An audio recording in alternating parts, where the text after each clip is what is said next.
El 25 de octubre de 2020 se decidió, a través de un referéndum, la creación de una nueva constitución en Chile. Ya en su momento, desde este programa, mostramos nuestra preocupación. Las constituciones son frutos del momento histórico en el que se pactan. Se necesitan líderes a la altura y con visión, y estamos en una época de polarización y fractura, lo que complica las cosas. Pues bien, el 10 y 11 de abril de este año se celebrará la elección de la Convención Constitucional, que es el órgano encargado de redactar la nueva Constitución. Para ello, hemos tenido la suerte de contar con Macarena Bravo y el profesor Cristóbal Orrego, que se presentan como candidatos. Nos relatan los riesgos y las oportunidades de la nueva Constitución. Hablamos del sistema electoral, que ha introducido un elemento innovador de paridad de género, donde un candidato, a pesar de ser el más votado, se puede quedar fuera para igualar el número de hombres y mujeres. La Constitución crea las reglas del juego. Se ha de recordar que la democracia no es solo la regla de la mayoría, sino que implica el respeto a las minorías, reglas especiales para aprobar la reforma constitucional con mayorías cualificadas o la existencia de contrapoderes. Sin todos estos elementos, la democracia puede degenerar en una dictadura. Chile está en un confinamiento total y la pandemia también pone en riesgo la celebración de las elecciones. El presidente del Partido Republicano, José Antonio Kast, durante la conversación estaba ingresado por COVID y actualmente ya le han dado el alta. En esta ocasión no tengo la suerte de contar con la compañía de Jaime Joaquín. No se puede tener todo siempre en la vida. Se acerca un momento histórico para Chile, donde las decisiones que se tomen condicionarán en gran medida el futuro del país. Sírvanse un buen café caliente y escuchen con atención, porque las similitudes entre Chile y España son muchas.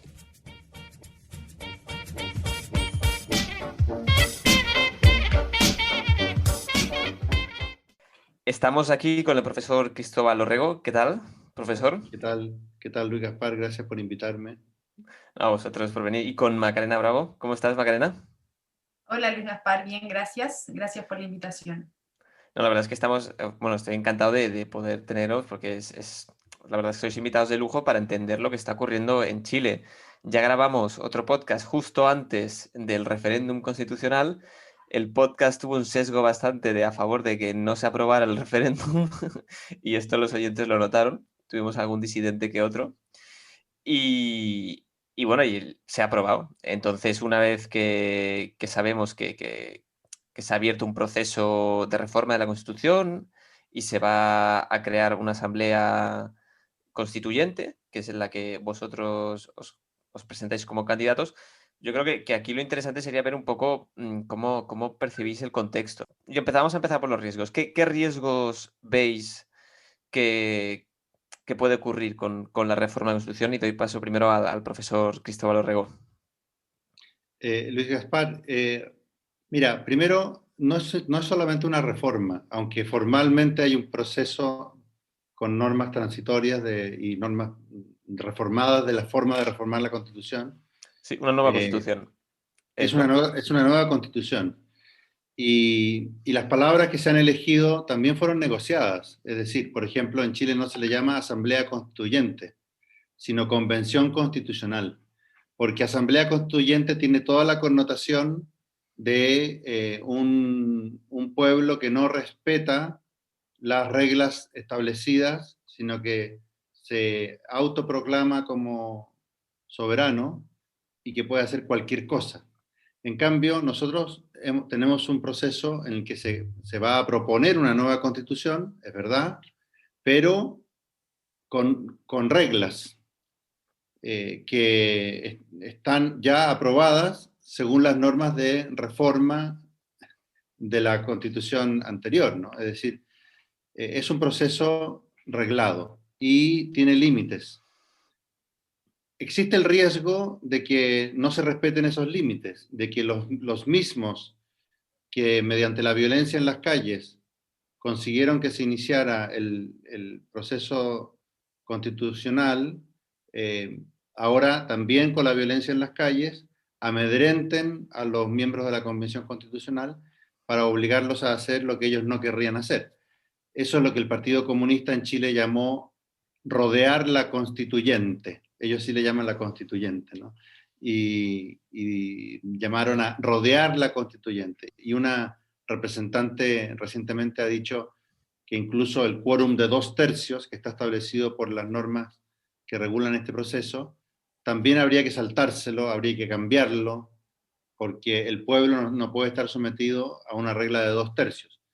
Es una de las cosas más curiosas que existen, porque si es el pueblo, seguramente será una mayoría bastante importante del pueblo, y no una simple mayoría que daría para representar a la mitad del pueblo precisamente y no al pueblo entero. Pero existe el riesgo, entonces, en mi opinión, de que los grupos más extremos, que no van a tener mucha representación política, traten otra vez de usar la violencia para conseguir lo que ellos quieren.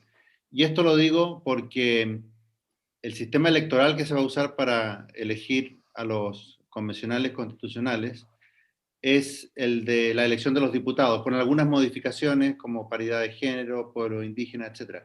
Pero se va a elegir el mismo número, 155, y con fuerzas políticas de todo el espectro político tratando de captar votos. Y por lo tanto, yo creo que va a haber una representación más o menos parecida, de 3/3 o de un poco más de un lado, un poco más del otro. Y por lo tanto, los grupos pequeños que con la violencia han pretendido arrogarse la representación de todo el pueblo, van a verse frustrados el mismo día de la votación. Y ahí va a empezar otra vez el riesgo de que se trate de modificar eso mediante actos violentos. Ese es un primer riesgo. El segundo riesgo es que no haya tiempo, que no nos podamos poner de acuerdo y por tanto lleguemos a un producto que exija otra reforma sobre la marcha para tener más tiempo, o bien que sea muy deficiente hacia el final del proceso. Es un riesgo. Yo espero que no, que la mayoría elegida no lo permita, ¿no? El tercer riesgo es que haya una presión por tener una constitución estilo colombiana, gigantesca, o estilo venezolana, gigantesca, y menciono dos casos distintos. En Colombia se ha instaurado un orden constitucional aceptable de un país que funciona, y en cambio en Venezuela se produjo la debacle totalitaria. Pero existe el riesgo también de querer que la Constitución haga un montón de promesas falsas, con listas interminables de derechos, con mecanismos muy sofisticados de democracia quizás demagógica en realidad, etc. Y esos son algunos de los riesgos que yo veo. Pero termino con esto para darle el paso a Macarena, ¿no? Que es que quizás este modo de pensar o de partir la conversación podría ocultar otra cosa, que es, una vez que se lanza el proceso, también tenemos una oportunidad, ¿no? También tenemos la capacidad de encauzar esto de tal manera que efectivamente las fuerzas predominantes, digamos un 60%, un 70% de Chile, digan, ¿saben qué? Olvidemos las querellas sobre la constitución que está dejando de existir y hagamos algo en lo que realmente estemos de acuerdo, para dejar por lo menos el tema constitucional tranquilo durante muchos años, ojalá como en Uruguay, por ejemplo, que no han cambiado su constitución desde la primera, la única que han tenido, y la han ido reformando cuando se necesita, y ya está. Entonces, estamos en una oportunidad histórica de alcanzar un consenso constitucional importante, y ese es un aspecto positivo que podemos tratar de lograr ahora, aunque hayamos sido muchos partidarios de rechazar el proceso por todos los riesgos que tiene. Una vez que ya estamos en eso, es como alguien que no se atreve a andar en bicicleta, pero una vez que está andando en bicicleta, bueno, va a tratar de llegar a puerto y de no caerse, ¿me entiendes? Sí, justo. Eso es lo que yo podría decir. De hecho, parecía, por eso lo comentamos antes en el podcast, que parecía que no era el contexto adecuado para reformar la Constitución, ¿no? Por el tema de la polarización. Pero es una oportunidad. De hecho, Macarena, me gustaría digamos, no sé si puedes complementar tanto riesgos como oportunidades al respecto y lo que te parece. Sí, bueno, estoy muy de acuerdo con lo que nos decía Cristóbal respecto a los riesgos y las oportunidades, pero también quería profundizar en una idea en el tema de las expectativas que tienen las personas de este proceso. Yo soy candidata por un distrito donde se compone de varias comunas, bueno, al igual que Cristóbal, comunas con alta vulnerabilidad, donde hay familias que están viviendo problemas sociales de forma latente y que probablemente tienen mucha frustración, y producto de los políticos, que, principalmente de la oposición, que levantaron con mucha fuerza que con este cambio constitucional íbamos a poder solucionar y hacer un Chile nuevo y que todos nuestros problemas se iban a acabar de la noche a la mañana. Pasa que estas personas tienen muchas expectativas respecto al proceso. Cuando uno ve la encuesta en Chile, aparece que las personas creen que con este cambio constitucional vamos a mejorar la educación, la salud y las pensiones. Eso es como lo que más se levanta cuando, tanto a través de encuestas, pero también lo que me ha pasado en terreno. Hay un profesor también de Derecho Constitucional, Sebastián Soto, que ha bautizado esto de las altas expectativas como el constitucionalismo aladino. Casi que esto es una lámpara de donde nosotros empezamos a resolver todos los problemas sociales de las personas. Y eso a mí me preocupa muchísimo, porque si, obviamente en este estallido social, o sea, en este estallido delictual que tuvimos en Chile, se gestaron distintas visiones. Un día tuvimos una marcha de más de 1 millón de personas, y que por supuesto que no podemos decir que ese más de 1 millón de personas eran todos violentistas, pero fue una vez. La gente nunca más se unió a una marcha de esa envergadura en Chile. Después solamente eran moléculas y células de grupos organizados de anarquistas, de delincuentes, etcétera, que querían más que nada destruir el país, mostrar la violencia de lo que ellos eran capaces de llevar a las calles. Y la gente obviamente se asustó con eso y no participó más de las marchas masivas en Chile. Por lo tanto, nos hicieron creer durante todo el proceso que este cambio constitucional era lo que el pueblo chileno quería. Y claro, uno ve en el apruebo que eso es así porque más del 80% votó por cambiar nuestra constitución. Pero detrás de ese 80% se esconden muchas cosas. Y una de esas es lo que te comentaba de las expectativas, que hay mucho candidato constituyente poco transparente. Yo hace muy poco debatí con uno de ellos que también es candidato por mi distrito, que va en la lista de independientes por el pueblo, que van fuera de cualquier lista de partido de izquierda. Y él me decía, bueno, yo quiero ser constituyente porque quiero que se acaben las filas de espera en la salud, porque tenemos un problema en Chile con las filas de espera, muchas personas que están esperando ser atendidas o operaciones que esperan más de 3 años en la salud pública y que no se han concretado. También quiero que se acabe todos los problemas de acceso a la vivienda, decía.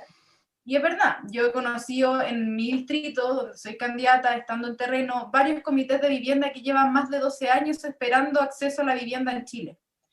Y eso generalmente pasa no porque no esté el terreno y no porque no esté la plata, sino que por una burocracia estatal que va un poco entrampando las cosas. Y yo le decía a ese constituyente, pero dime, cuando terminemos de escribir la Constitución en el plazo de 9 meses y que en Chile se puede prorrogar por 3 meses más, que yo creo que va a ser lo más probable, ¿se van a acabar las filas de espera? ¿La gente va a acceder a la vivienda? No, porque la Constitución no está hecha para eso.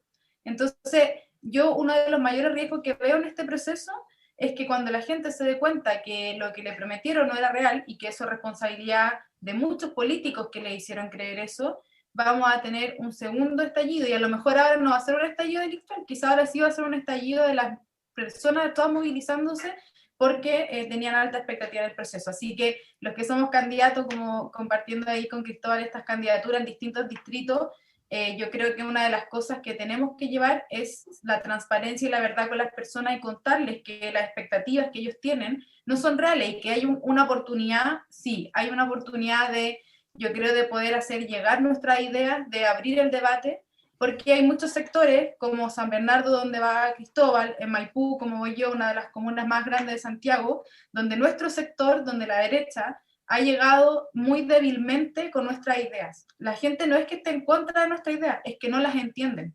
Entonces yo creo que es una oportunidad que tenemos para abrir ese debate de ideas y llegar a ellos de una forma sencilla, comentándole cuáles son los mejores valores e ideas para mejorar nuestro país. Y yo creo que esa oportunidad hay que aprovecharla mucho, saliendo harto a la calle y estando con las personas, y es una de las cosas que a mí me motivó para ser candidata constituyente, de poder llevar ese ejemplo a las calles y llevar nuestra idea a las calles. Sí, que de hecho he visto varios vídeos publicitarios tuyos, Macarena, que tienen mucho, digamos, mucha garra, ¿no? Que es que está muy bien. Y oye, os quería preguntar al respecto también de cómo funcionan exactamente estas elecciones, porque a mí no me queda claro, ¿funcionan igual que las de Chile? O sea, el sistema electoral que se está utilizando para llenar el Parlamento. Sí, es el mismo sistema proporcional, el de Hunt, que se usa para el sistema parlamentario en Chile, el que se está usando para los candidatos a constituyentes, con la diferencia sí que esta constitución es paritaria y que eso es algo que se ha levantado mucho, tanto a nivel nacional como internacional, porque es algo que no se había dado anteriormente.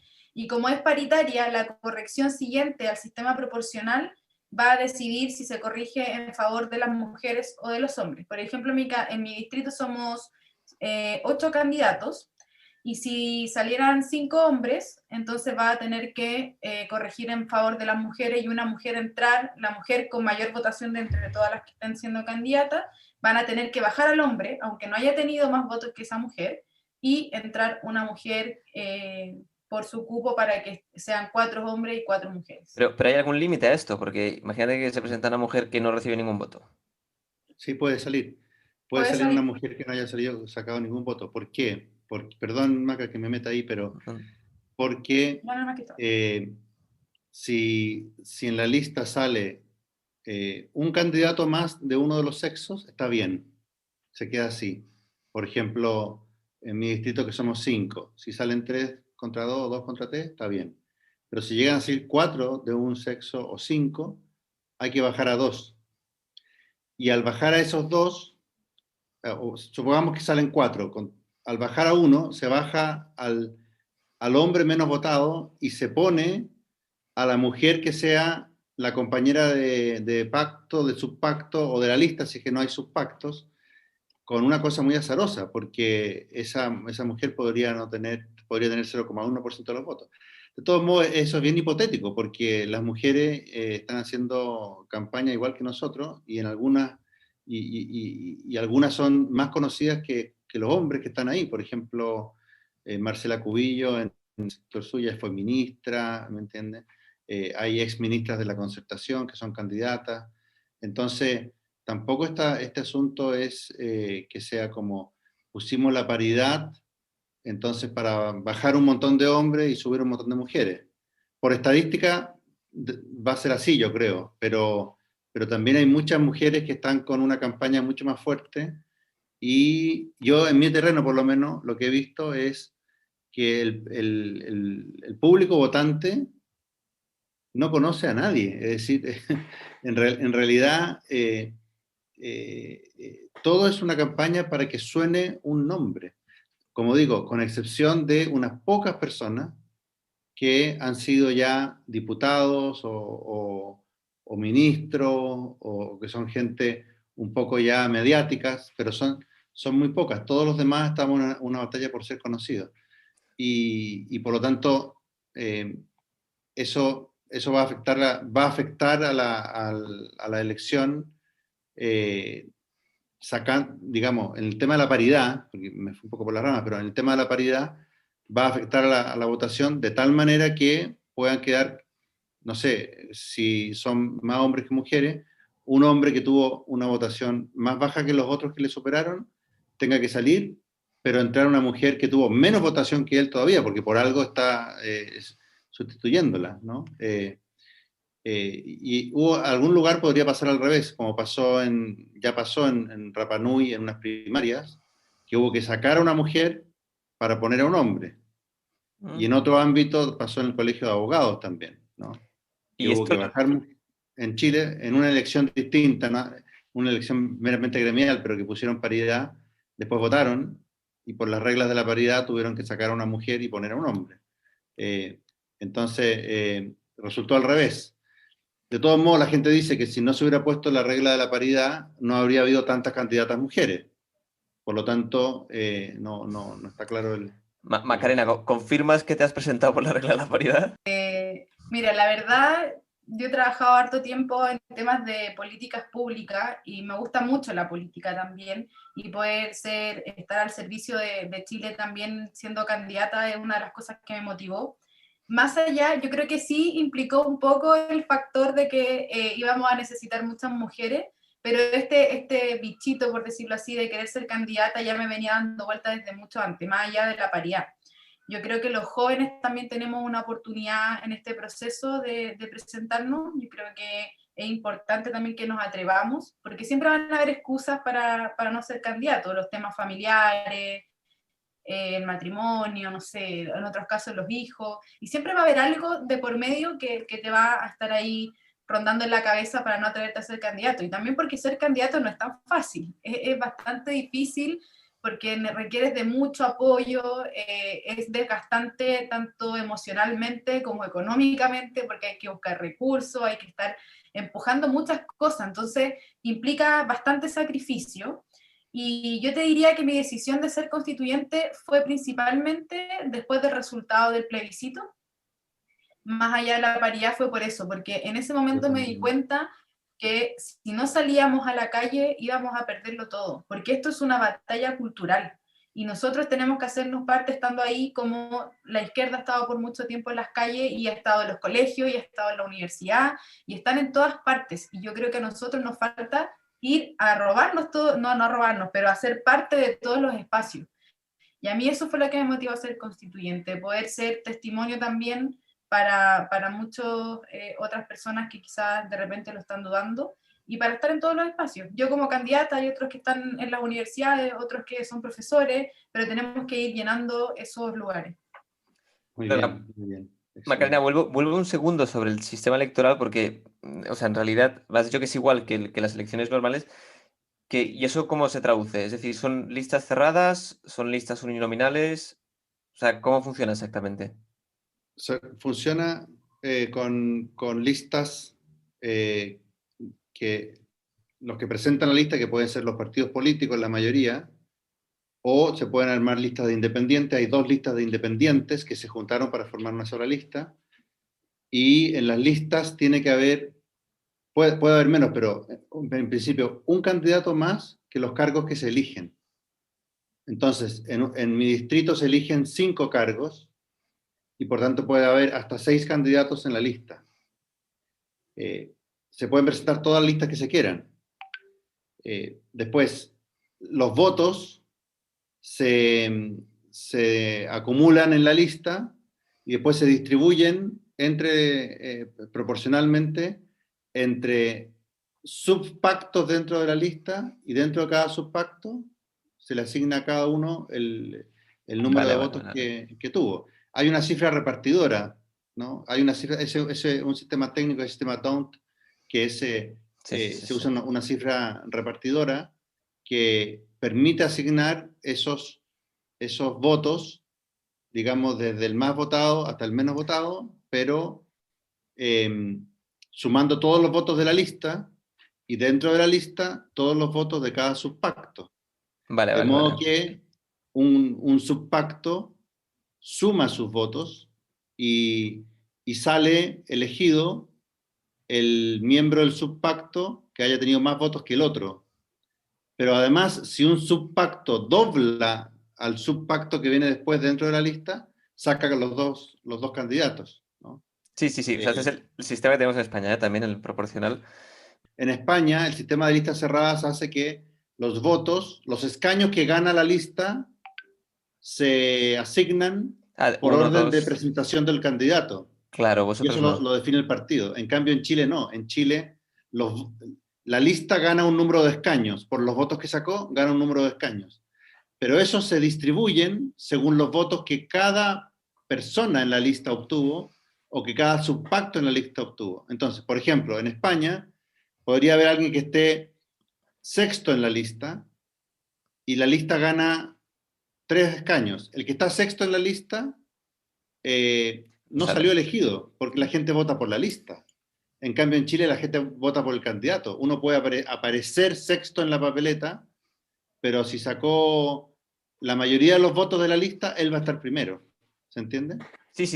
No, me parece muy interesante, como alternativa al español, que bueno, ya imagino ya estás enterado que digamos, no estamos precisamente encantados con el sistema electoral español. Pero bueno, volviendo Es muy tiránico el sistema, perdóname que te diga, pero es muy tiránico el sistema electoral español, porque la gente puede tener sus preferencias por alguno de los políticos que están en la lista, y ni siquiera eso es respetado. Es que Entonces, se votan partidos. el poder que le da a los partidos es exagerado, ¿no? En fin, pero bueno, cada país tiene su historia y Sí, nosotros tenemos... no, es un margen de mejora, ¿eh? O sea, y esto está clarísimo que el tema del sistema electoral, de la forma y la ley de partidos es una cosa que tenemos a mejorar, ¿no? Pero vosotros tenéis una oportunidad histórica justo, ¿no? De reformar la Constitución, o sea, no solo reformarla, crear una nueva Constitución. Y me gustaría preguntaros cuáles consideráis que son los aspectos que realmente podría mejorar, ¿no?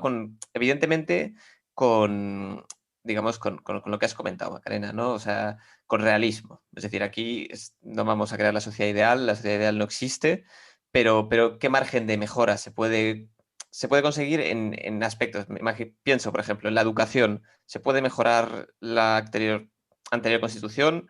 ¿O aquello en que estéis más especializados? Macarena, si quieres empezar tú. Macarena.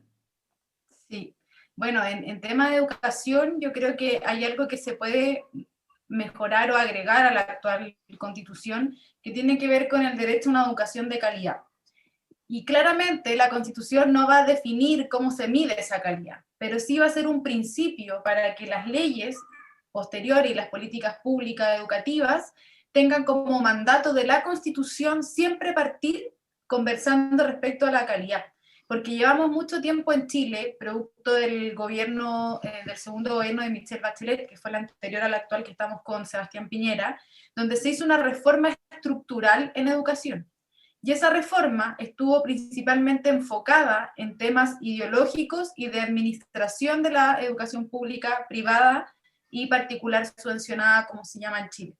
Y muy poco se habló de la calidad. Y el problema de la educación chilena no es cómo se administran los colegios o si se paga o no se paga un colegio. El problema de la educación chilena es que no nos hemos involucrado ni metido en qué es lo que está ocurriendo en la sala de clase. En la sala de clase es donde uno tiene las mejores oportunidades y la educación pública chilena está bastante al debe en ese sentido. Entonces yo creo que la Constitución puede marcar este rango constitucional para que cualquier cambio que se haga en la educación siempre tenga como un principio el tema de la calidad. Por otra parte, en la educación yo creo que es importante, quizá esto no es nuevo porque yo lo mantendría tal como está en la actual, la libertad de enseñanza.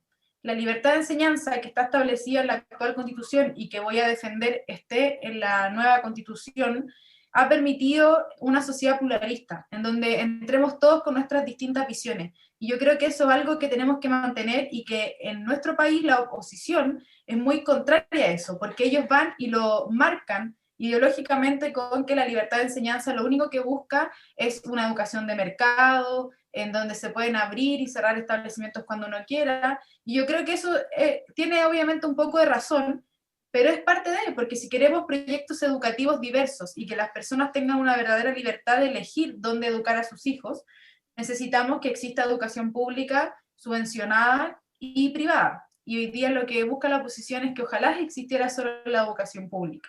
Y yo creo que eso es algo muy radical que tenemos que seguir defendiendo. Y por otra parte, también en el tema de educación, el derecho preferente de los padres a educar a sus hijos. Yo creo que eso es muy importante porque al menos en mi caso, cuando sea madre, yo no quiero que el Estado entre al living de mi casa a tomar decisiones por mí y decirme dónde tengo que yo educar a mi hijo.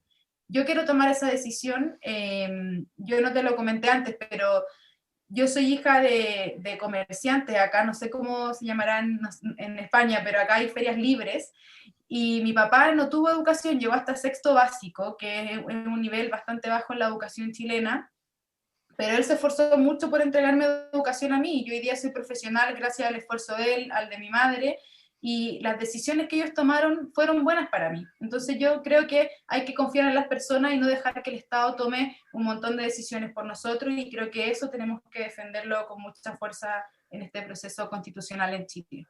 ¿Lo de ferias libres, exactamente qué consiste?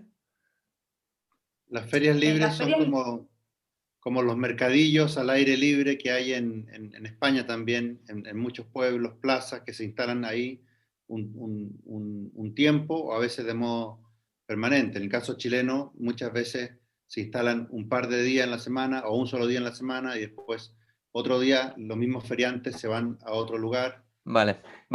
Sí, yo creo que el No todas feriante las ferias es un libres son término que... ambulantes, pero muchas son ambulantes. Vale, que pueden quedarse. Sí, sí. Oye, Macarena, o sea, creo que acabas de explicar los mismos riesgos que existen en España, pero los mismos con el tema de la educación y con el tema de poder escoger. Hoy en día en la educación pública, al menos la española, no puedes escoger el colegio al que quieres que vayas tus hijos. Tienes que escoger el que te toca por zona. Y la privada y la concertada están en constantes ataques, y bajo pues, ataques ideológicos, ¿no? Tenemos justo los mismos problemas. Cristóbal, ¿tú crees que, o sea, no sé si te centras en otro tema o quieres también desarrollar el O mismo en sea, relación a la Constitución? yo estoy de acuerdo con Macarena sobre este asunto, además que ella sabe mucho más que yo, estudió ciencia política y trabajó en el Ministerio de Educación, viendo las cosas en terreno, o sea, lo que realmente funciona y lo que no funciona. Entonces, me adhiero a lo que ella ha dicho. A nivel de principios, evidentemente que aquí hay una batalla cultural y un país muy dividido, y cuando un país está muy dividido, bueno, hay que adoptar algunas soluciones en las cuales unas personas van a hacer una cosa, otras van a hacer otra. Por lo menos diversificamos el riesgo de esa manera. Y yo creo que la mejor manera de diversificar el riesgo de que no se, digamos, que se produciría si se adoptara una educación supuestamente de calidad idéntica para todos, pero definida de modo central, es diversificar los proyectos educativos, darle la potestad a los padres y madres de familia de tomar esas decisiones que a veces son difíciles y después veamos los resultados, ¿no? Es decir, la gente empieza a ver claramente, aquí en Chile hay el ejemplo, por ejemplo, de la educación pública en Paine, donde un alcalde intervino, organizó bien los colegios, ¿no? Los suyos, los que dependían de él, evidentemente. Y lo empezó a hacer tan bien que la gente de otras comunas comenzó a mandar a sus hijos para allá. La gente vota con los pies. Y por lo tanto ahí hacían el esfuerzo de trasladarse para ir a ese mejor lugar. Eso se hace imposible si se impone un modelo único de educación sobre texto de que es el mejor. Digamos, si todos estuviéramos totalmente de acuerdo en qué es lo mejor, eso caería de cajón, qué es lo que hay que hacer. Pero es que no estamos de acuerdo, ese es el gran tema, ¿no? Y entiendo Y que lo hay mismo se materias, aplica, o sea, que hay materias ideológicas que quieren meter dentro de esa educación única, ¿no? sí, efectivamente, pero el mismo principio se aplica a otros ámbitos de la Constitución, me parece a mí, que es que tenemos que diversificar el riesgo. Por ejemplo, yo personalmente creo que si queremos una Constitución que sea duradera y que no tengamos que estarla reformando a cada rato, en materia de derechos fundamentales tenemos que hacer algo más bien corto, no una lista gigantesca y demagógica. A lo mejor hay algún tipo de enunciado, como han hecho en Estados Unidos con la 14ª enmienda, por ejemplo, eh, que permite englobar varios derechos, o por lo menos el tratamiento que el Estado le da a las personas en diferentes derechos, pero sin necesidad de llegar a los 70 y tantos derechos de la Constitución colombiana, por ejemplo, eh, sino que una lista más bien corta, sucinta, que dure mucho en el tiempo, aunque haya que especificar esos derechos de modo distinto según distintos momentos históricos, y, y en lo que tengamos consenso. Por ejemplo, yo realistamente pienso que no deberíamos, para hacer la Constitución, eh, debatir todos los temas que nos dividen como sociedad. Lamentablemente, en eso no vamos a estar de acuerdo, simplemente. Ahora, por supuesto que para mí el ideal sería llegar a la Convención Constitucional y conseguir que, por ejemplo, no sé, la Declaración Universal de Derechos Humanos, que ya es uno de los instrumentos internacionales que Chile, por supuesto, ha suscrito, etcétera, estuviera bien reflejada en la Constitución, ¿no? Aunque, por ejemplo, se defiende el derecho a la vida, o el Pacto de San José de Costa Rica, que defiende el derecho a la vida en general desde la concepción. Y eso da origen a debates sobre las leyes de aborto, hasta dónde podrían ser compatibles con eso o no. Bueno, quizá ese debate efectivamente hay que dejarlo para después, pero por lo menos que a nivel constitucional esté claramente defendido el derecho a la vida, ¿no? Yo creo que la ley de aborto en Chile es inconstitucional, lo mismo que la ley de aborto en España, creo que es inconstitucional. Si uno se atiene al texto de la Constitución, yo creo que es inconstitucional. La ley de aborto, Roe versus Wade en Estados Unidos, la legalización judicial del aborto en Estados Unidos, es claramente inconstitucional.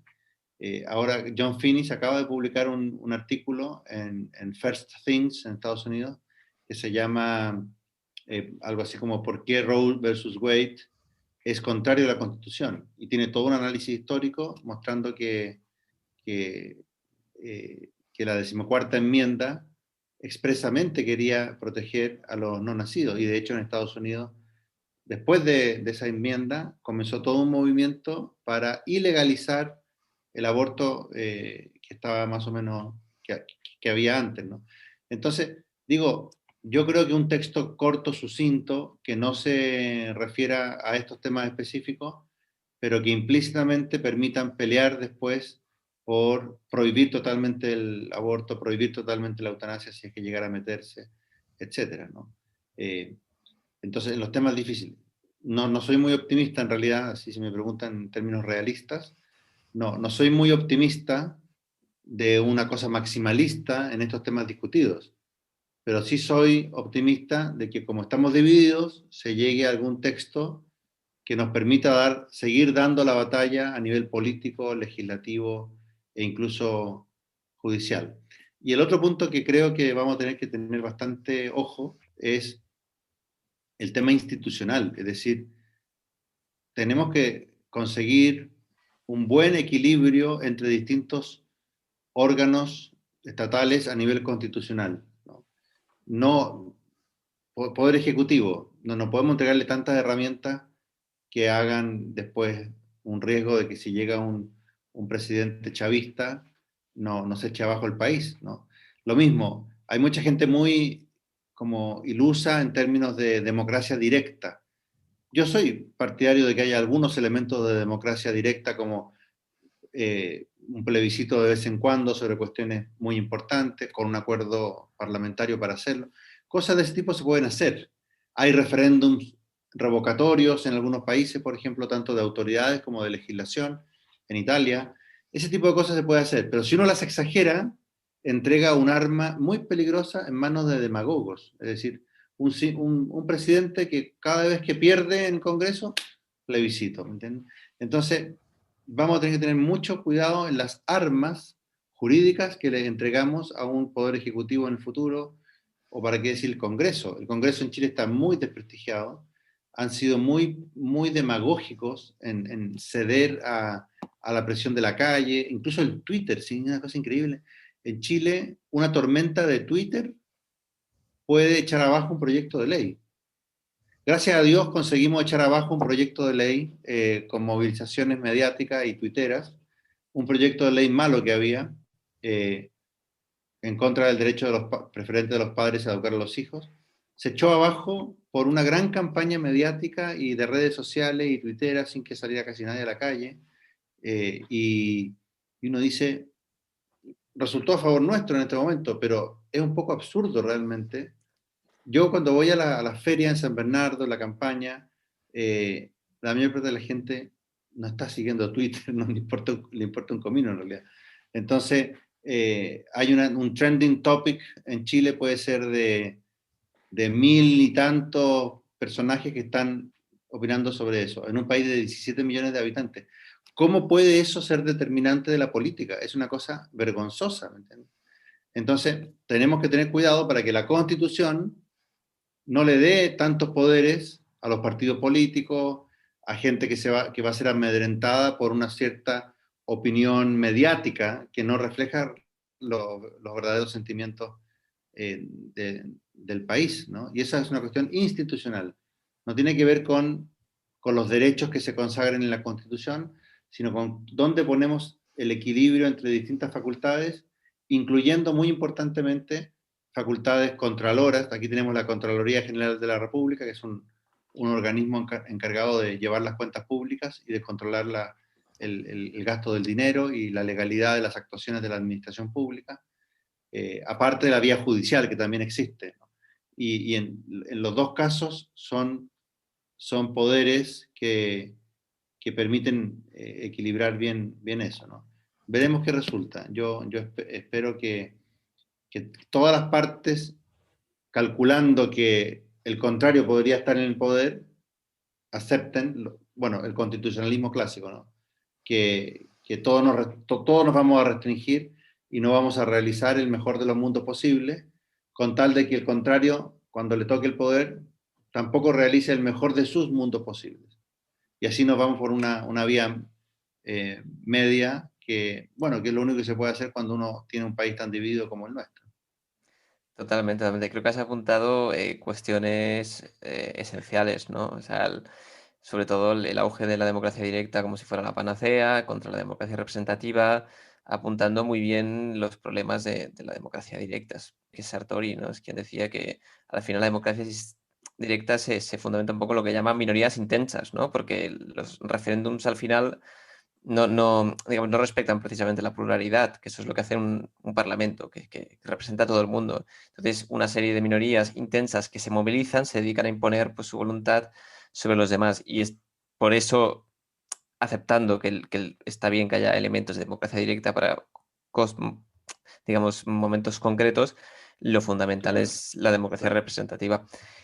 Os quería también preguntar... ¿creéis realmente, porque formáis parte, entiendo, del mismo partido, la misma organización, y creéis realmente que vais a conseguir tener la representación para influir en ese quórum?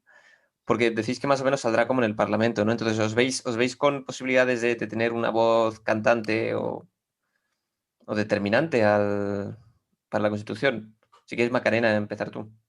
Sí, mira, yo creo que existe una posibilidad de que Chile Vamos, que es la lista en donde participamos con Cristóbal, en distintos partidos, yo voy independiente por un cupo de la UDI, Cristóbal va en el Partido Republicano, pero somos los dos partes de Vamos por Chile, que es como se llama en este proceso constituyente la lista, donde se organizaron todos los partidos de derecha para ir en unidad. Entonces estamos actuando en bloque para el proceso constituyente. Hay alguno que otro candidato descolgado, por decirlo así, que va fuera de esta lista, Vamos por Chile, y es de derecha. Lo importante yo creo que sí, es que logramos que las personas voten por personas que están trabajando en bloque, como lo estamos haciendo con Cristóbal en la lista Vamos por Chile, podemos sacar una buena representación como sector. Ahora estamos un poco peligrando porque, o sea, no sé si peligrando que no saquemos la representación, pero en Chile la pandemia está en su segunda ola ahora, estamos con 50.000 casos activos, 7.000 casos de contagio diarios, que es el más alto desde el año pasado, hace un año atrás, cuando recién partió y estábamos en la primera ola. Entonces, lo más probable, que todavía no se define, se va a saber este lunes, es que se muevan las elecciones en Chile, que eran en 2 semanas más, y es posible que se muevan y no sabemos cuánto tiempo. Eso podría de alguna forma, no sé si perjudicar esta representación, pero sí perjudicar lo que antes comentaba Cristóbal, de que somos muchos candidatos que no somos conocidos. Hay hartos candidatos, menos que nosotros, pero que son de la televisión, actores, cantantes, modelos, hay de todo. Y nosotros estamos aventurándonos en este proceso desde el desconocimiento de las personas, porque no participábamos activamente en ningún espacio televisivo o cosas así. Tenemos más experiencia en el servicio público que en eso. Entonces, eso podría hacerlo un poco más difícil porque significa un mes más de financiamiento, si es que fuera un mes más de financiamiento, un mes más de tener al equipo, un mes más de estar en la calle, la energía. Entonces, bueno, hay que reinventarse y no desgastarse para poder estar estando presente y poder sacar esa representación. Pero como te decía, yo creo que existe la oportunidad porque la izquierda va muy dividida. Como te comentaba Cristóbal, ellos llevan 3 listas. En mi caso, en el Distrito 8, nosotros somos más de 60 candidatos a la constituyente y solo 8 somos de la lista Vamos por Chile.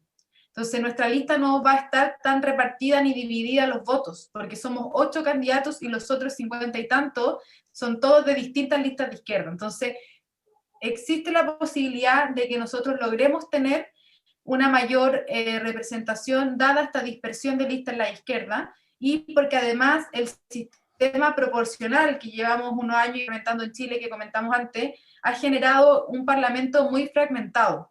Y la izquierda en este momento está muy dividida, o sea, están con distintas visiones, no se han puesto de acuerdo ni siquiera para su candidato presidencial, tienen hartos problemas internos, entonces la fragmentación ha generado problemas para el presidencialismo, pero a la misma vez también para el bloque de la oposición.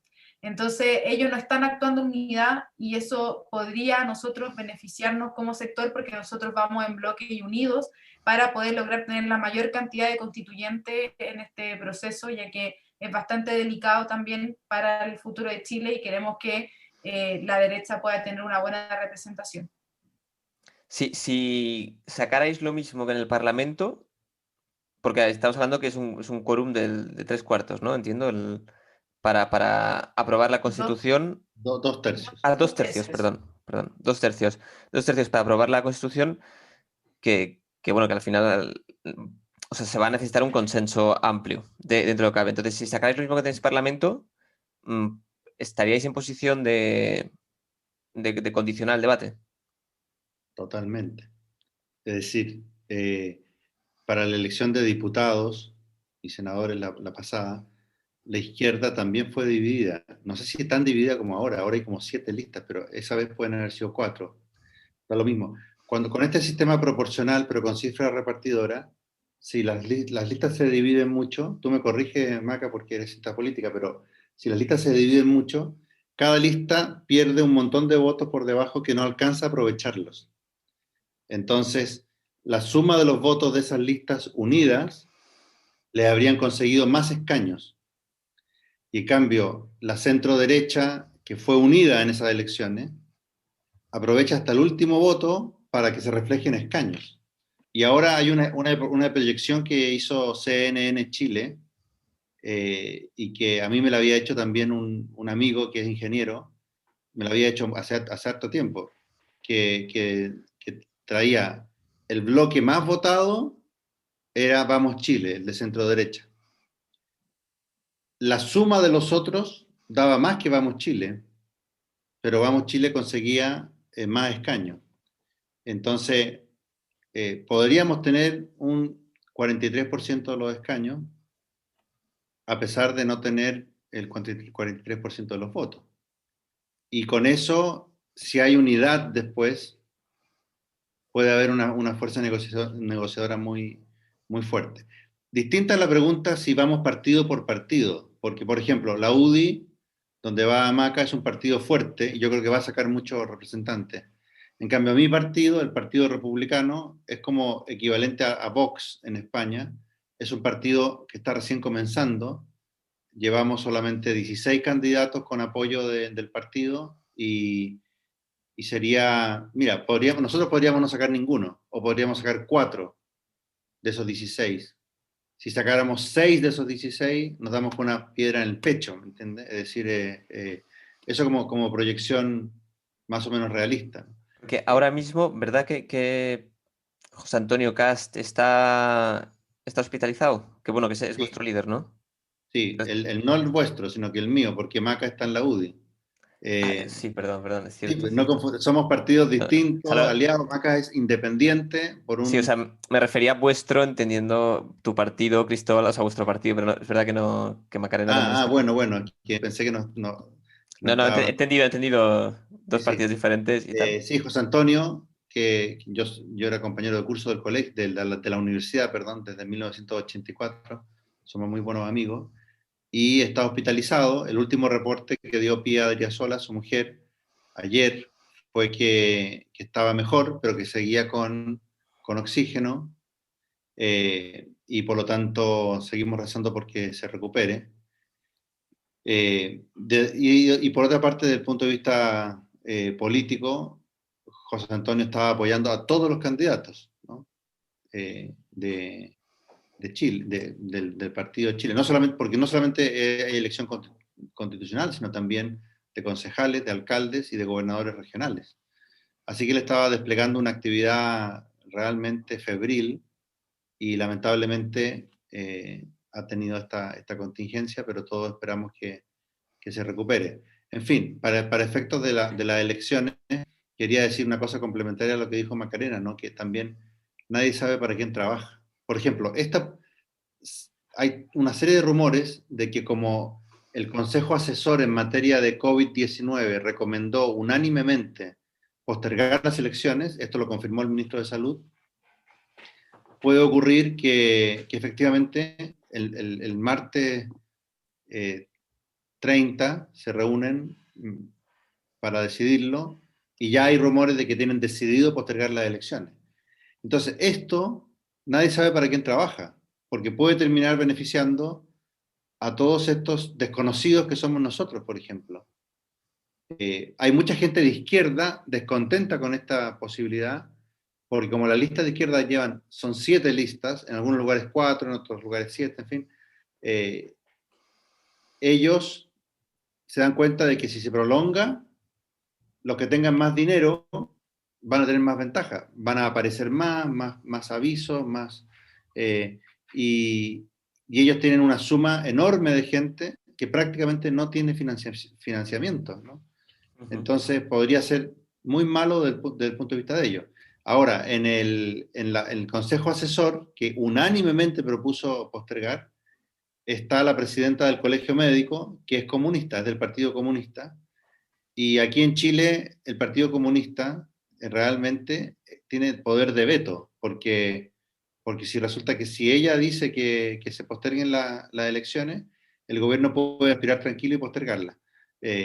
En cambio, si dijera que no conviene postergar las elecciones, el gobierno se la juega porque puede postergar las elecciones y tener el país incendiado al día siguiente, ¿no? Solo por un mes va a ser suficiente cuando la vacuna todavía no termina de ponerse a todo el mundo, los efectos de la vacuna no se le han puesto a todo el mundo, no sabemos todavía si están operando. En fin, es una gran incertidumbre, ¿no? Yo personalmente preferiría que no se postergaran las elecciones. Hemos hecho un esfuerzo muy grande, quedan solamente 2 semanas, nos acaban de poner en cuarentena en toda la región metropolitana y en otras partes de Chile también. Total, cuarentena total. No podéis salir para nada. Se puede salir para hacer deporte aislado de 6 de la mañana a 8 de la mañana. Pero todo lo demás está sujeto a reglas muy estrictas de emergencia, de pedir un permiso por 2 horas para ir a un supermercado 2 veces a la semana. Tenéis que Es pedir un decir, permiso por 2 horas y os lo tienen que conceder para poder salir. sí, pero lo hace una máquina. Entonces, lo que la máquina controla es que nadie sale más de 2 veces a la semana por 2 horas. Y ahí si te pillan, es una infracción que tiene una multa importante. ¿Para pasear al perro se puede? ¿Cómo? ¿Pasear el perro? También se puede, con la misma restricción Con mismo permiso. no sé si es en la mañana, no me acuerdo bien cuáles son, ¿no? Porque no tengo perro y no he averiguado bien eso. Es Y ya que yo, estoy es que yo, suficientemente torturado averiguando las reglas que se me aplican a mí mismo. es que en el Eh, confinamiento pasado aquí en España, o sea, era mi gran salvamiento. O sea, nos pasó lo mismo y yo pasaba al perro, que era la manera en la que salía de casa. Por eso lo pensaba. pero Pero ahora no sabemos qué va a pasar. Yo preferiría un último esfuerzo, pero repito, hay un dicho antiguo, ¿no? Nadie sabe para quién trabaja.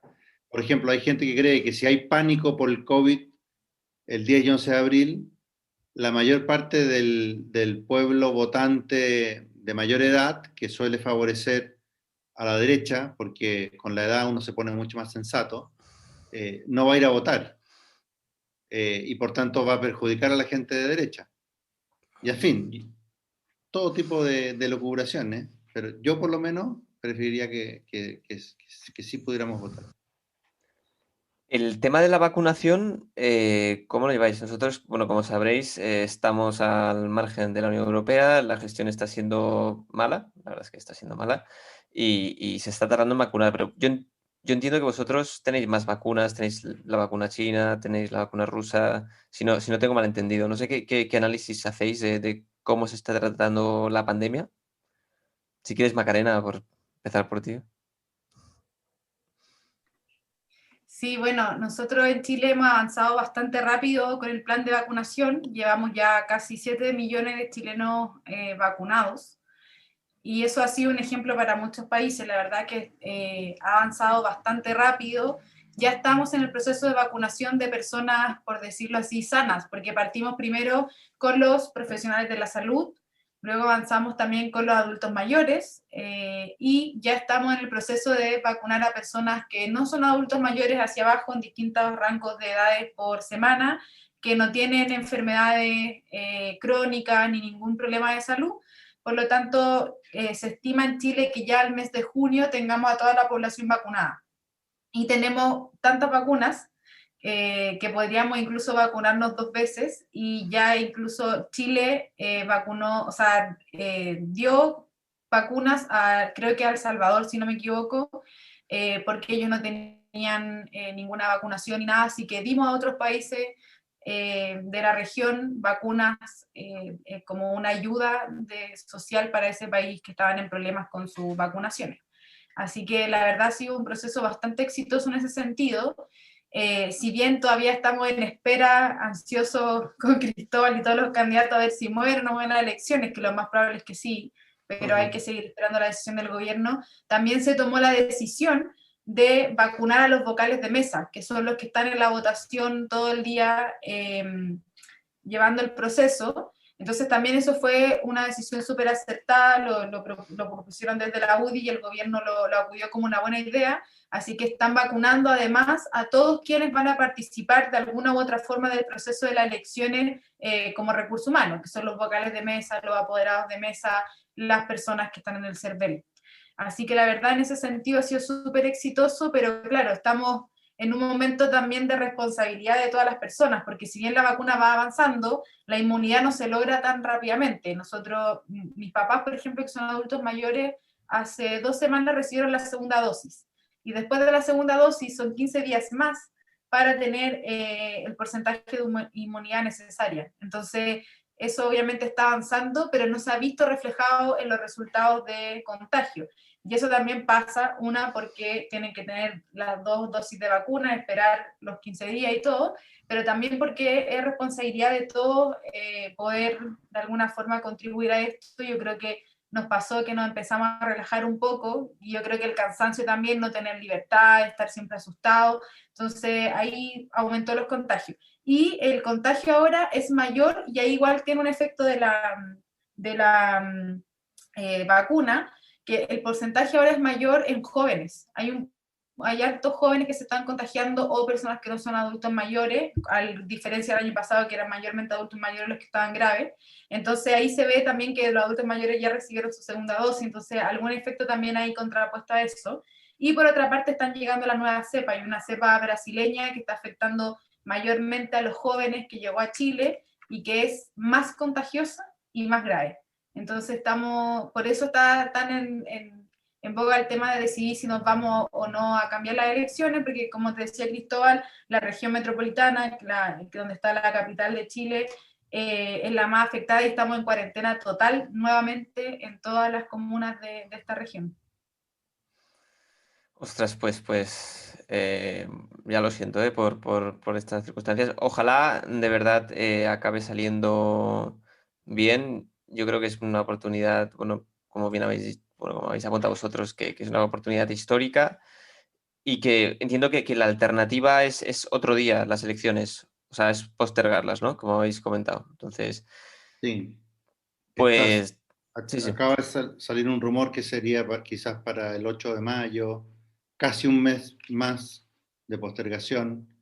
Y Sí, con todas las veremos. consecuencias que Sí. habéis apuntado antes. Pues, oye, la verdad no sé si queréis comentar algo más. Os agradezco un montón el tiempo que me habéis dedicado. Habíamos pactado una hora, hemos llegado ya de hecho hemos sobrepasado un poquitín. Y la verdad es que ha sido un lujo teneros como invitados. Sobre todo, pues desearos muchísima suerte. eh, ojalá sirva como una oportunidad histórica para cambiar la Constitución de Chile.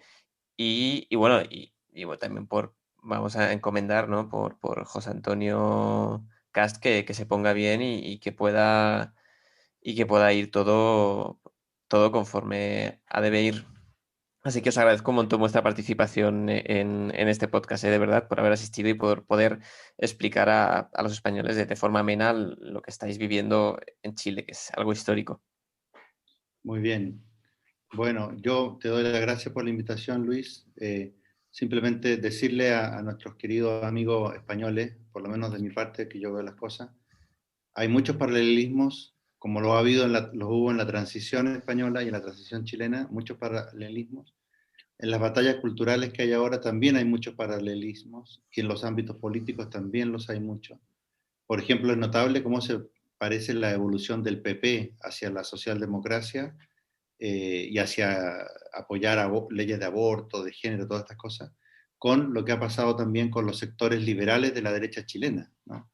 Que están en los distintos partidos ahí metidos, aunque más en unos que en otros, pero están ahí, y es una evolución bien lamentable que en España, uno ve desde lejos España como están socavadas todas sus raíces culturales, históricas, religiosas, etcétera, una situación tan penosa.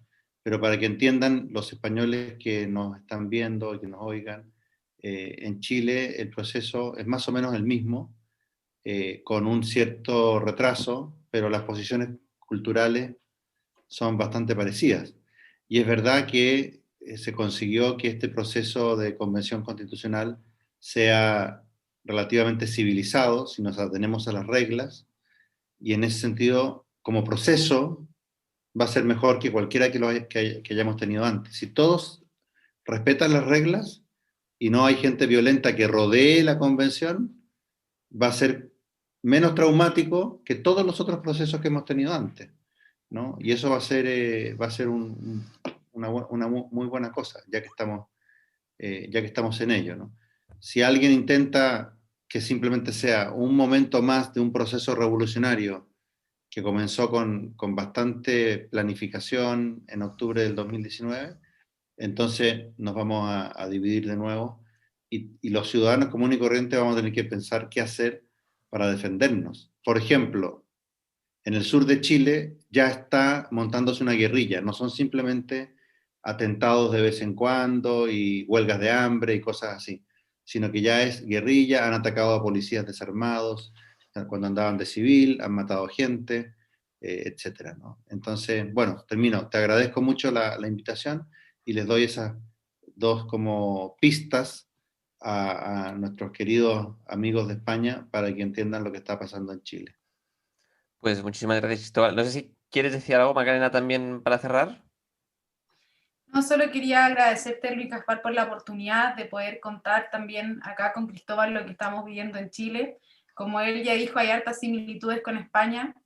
Y bueno, yo antes de la pandemia alcancé a estar en España, fue un gusto conocer su país, me encantó, lo pasé súper bien. Así que solo agradecerles por también estar interesados en lo que está sucediendo acá y creo que podemos colaborar siempre mutuamente por todas las similitudes que tenemos en esta batalla cultural que tenemos que seguir dando. Pues muchísimas gracias a los dos, de verdad.